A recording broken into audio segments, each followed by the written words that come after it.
Hi, welcome to today's video. Today we're going to learn to draw these cute bunnies and color them with basic watercolors.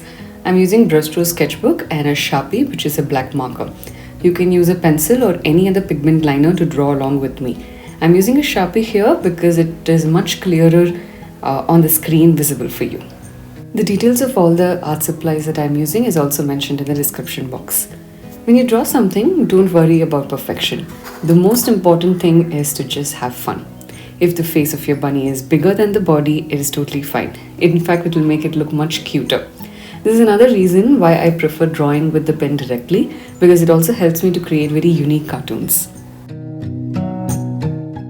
My first bunny looks very happy. It's moving its hands around, so let's add some musical notes next to it.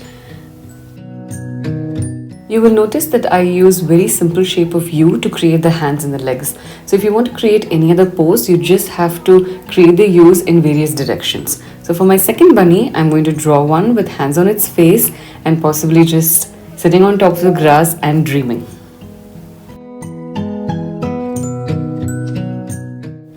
A sitting down or a sleeping pose is normally a little more harder than a standing pose or the first pose of the bunny that we've done. So for this particular one, if you want, please use a pencil first and then use a pen to add the details. Now, if you're going to do watercolors like I'm going to do, please make sure that you use a permanent marker or a permanent pigment liner and then use watercolors over it. If you're using a sketch pen, then first do the watercolors and then do the outline on top of it.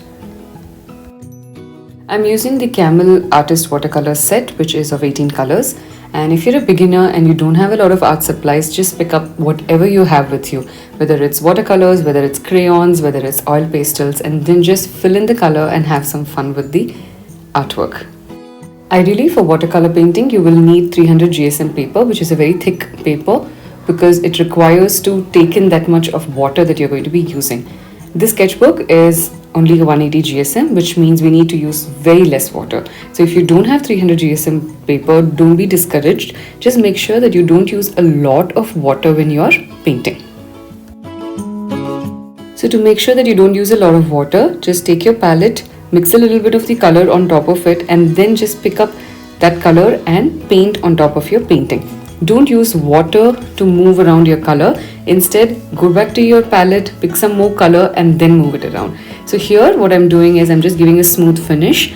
You can totally skip this step in case you're not able to handle the water very well.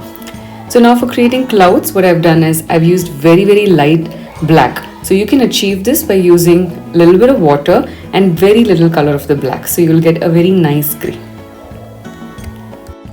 And with that, my cute bunnies are ready. I hope this video was useful for you, and don't forget to subscribe to my channel so that you can get information of daily videos that I put up.